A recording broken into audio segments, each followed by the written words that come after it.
Yo, what's up? It's your boy Currency 365. Hope you guys are doing well. Legends never die, they stay in our hearts. If you want to support us, click the like button, subscribe to the channel, and also you can come down here and hit the join button under the video or in our channel section. And you can also join our Patreon, patreon.com/currency365.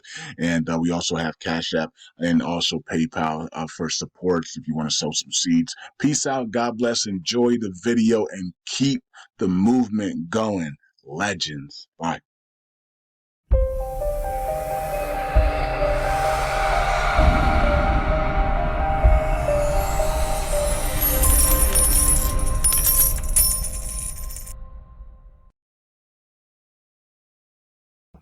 All right, all right. Welcome back to Currency 365. Hope you guys are doing well. All right, so we have another dream here that somebody from Patreon wants me to interpret. I'm not really a dream interpreter, but I'll read it and let's see if we can figure it out, and maybe some of you guys can also chime in on Patreon or Twitter or the Telegram groups and let me know what you think about it. All right, so let's go here. It says, I have a dream, Brother John, for you to interpret. Okay. Once again, I'm not a dream interpreter. But I will read it and we can just figure it out. I am a decoder, but so that's two different things. But anyways, um, I had this dream 2 weeks ago. Okay. So that means that you had the dream in February. Okay. So you got to keep that in mind. February dream, not March dream, but a February dream 2 weeks ago. I was walking in a major city. Okay. So which looked like a Boston. Okay, Boston, Massachusetts. Okay. That's interesting. I wonder why it was Boston. I mean, maybe you're from Boston. Maybe you're in the maybe that's a area that you know very well. Okay. It says which look like Boston, specifically the Kenmore Square area adjacent to Fenway Park, okay, which is the baseball stadium Fenway Park, right? So yeah, so maybe you do know Boston because you can see the landmarks and stuff and you know where you are. So Kenmore Square area adjacent to Fenway Park, the baseball stadium, okay, where the Red Sox play, yeah. So okay. It says, so we got to keep that in mind. This person is in Boston. He or she is in Boston and they're walking in a major city and they're around a big area where this baseball stadium is there. Okay. So let's keep that in mind. And he says, there was a split in the road and in the middle of the road was a business. Interesting. There was a split in the road as this person, he or she was in the Kenmore Square adjacent to the baseball stadium. I guess they were walking and there was a split in the road, and there's a in the middle of the road there's a business with two older men talking on camera being interviewed. That's interesting. A split in the road. So one row went one way, one row went another way, and then right in the middle of the road, there's a business. That's interesting. And two older men are talking on camera being interviewed. Now that's weird. Right in the middle of the road. Okay. It says during the interview, so I'm pretty sure you came up to then that means that you came up to them, got close enough to listen to them to know that there was an interview going on, right? So so yeah. Anyways, during the interview, they had stacks of foreign currencies in their hand. Now that doesn't make sense. Why would they be a split in the road, and in the middle of the road there's a business sitting right there in the split in the middle of the road, and then two men are talking on camera being interviewed, and then they have stacks of foreign currencies in their hands. That is weird. Okay. And then it says, so during the interview, they had stacks of foreign currencies in their hand. dating back to the 1950s and 60s. So you must have been right next to them then to be able to see that. So you must have walked up and got right next to them to be able to see the interview, to be able to see these guys being interviewed, and to see that they're older men, and to see that they had, foreign currencies in their hand. You had to be close up to them, or maybe in the dream you zoomed in on the dream or something. I don't know. Maybe you zoomed in with your eyes or something to see closer. But anyways, and then how did you know that the foreign currencies were dated back to the 1950s and 60s? It must have said on the, you must have zoomed in really close and then actually looked at the currencies, right? Unless they told you that, right? So that's interesting. So they had currencies dating back to 1950s and 60s. Wow. Okay. Now we know back then in the 1950s and 60s, a lot of the currencies today didn't have any purchasing power. It started in the 50s and 60s when the United States of America and Iraq and all these other countries started getting a lot of purchasing power. Was back then, was in the 50s and 60s, right? That's when their purchasing power of the fiat currencies really took off, right? So that's interesting. All right, it says they were describing how valuable these currencies were as collector items. Yeah, they are. I mean, you got currencies back then in 1950s and 60s. I'm pretty sure you can make some money on eBay with them, right? Um, so they were describing how valuable these currencies were as collector items, and people were pinning to get at them for their historic value, right? Man, if you have some currencies, well, the Federal Reserve wasn't created till when? 19, I don't even know. 19, the Great Depression, maybe? I don't know. 1927 or something like that. I don't know, 29. Like the Federal Reserve was created like literally right when we needed a solution or something. I don't know.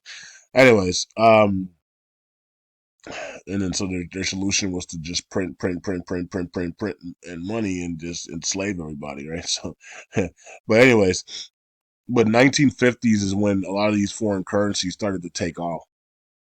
A lot of these currencies, the fiat currencies, really started to gain purchasing power, and by the time we hit the 70s, our purchasing power was really good, to the point where you only needed one man just needed to work, and the wife could stay home, and and he didn't even need a college degree. Like, our purchasing power was so massive back then that you could just you can get a mechanic job, and you would be able to buy a home, and you'll be able to, your wife could stay home and raise the kids, and you didn't have to have two incomes back then, right?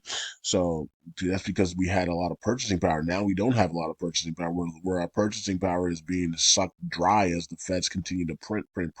That's why we have three, four, five people having to work just to make ends meet, right? um so that's interesting. So they were having an interview in the middle of the road, the split road, and then they had these currencies that were in the 50s and 60s, and they were describing how valued they were, and and how people were trying to get them for their historic value. And it says this looked to be a year or two from now in the future. Oh, wow. Okay. That's interesting. So not 2024, but 2026. Okay. So this looked to be a year or two in the future. So 2025, 2026. People are going to be looking. Yeah, because remember, um, as we as the Fed and the central banks destroy the system, and we go to a digital system, a lot of the stuff like old currencies, paper old currencies, junk silver, artwork, classic pianos, classic instruments, classic cars, all those things are going to have a lot of value. Things from World War I, World War II, things from the independence, things from the 1700s, 1800s. They're gonna have a lot of value. They may have value now, but they're really gonna have a lot of value once the not us, but once the Federal Reserve and the central banks destroy this fiat system, and then they go fully digital. Okay, so that's probably why it's like it's a year or two out from now, because most people believe that 2025, 2026 is the year that they're gonna switch this system off and go to their new digital system completely. Okay, I'll be right back. All right, I'm back. All right, so yeah, so that makes sense, you know. So 2025, 2026, most people believe that that's when the system is going to switch from the fiat to the digital. That doesn't mean it will. They could delay a little bit longer, right? They could delay it to 2030, 2029. I don't know when they're going to do it, but it's coming, right? We know that. And so that's what it is, right? So okay, so yeah, these types of things are going to have a lot of value. Historic things that are from the past that are in good shape are going to have a lot of value. And that's why people keep saying keep some cash on hand, keep cash on hand, right? Just because they're going to outlaw or ban or remove fiat doesn't mean that you can't use it for bartering, right? So the government might outlaw it, but for when things go crazy and the new system comes in and people are trying to barter, those dollars are probably going to still be able to be used, right? So for bartering situation, that's why you should have, but most importantly, have some junk silver, right? Some gold and some dimes, nickels, and quarters. And things like that have silver in them. Those are really going to help you out in these times that are coming. Okay, so and then it says here that so you said I remember it was a historic currency shop prominently displayed on the sign. Okay. It says one of the currencies looked like the Vietnamese dong, and the other one looked like the Indonesia rupiah or rupiah, however you guys say it.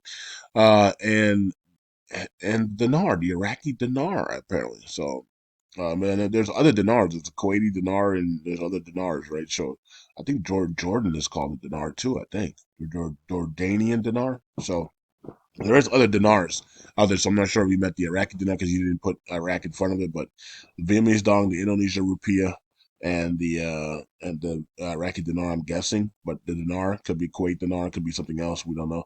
From the 1950s, then I woke up. Okay, so then you woke up. So, all right, what an interesting dream that was, and I mean, I think the dream is this is just my opinion on the dream because it did go back to the 1950s and that's when the currencies were the fiat currencies were gaining their value significantly, and that's when they started to rise significantly. Iraq, especially the Iraqi dinar, rose to into the $3 range, right? So I think that's basically what it means.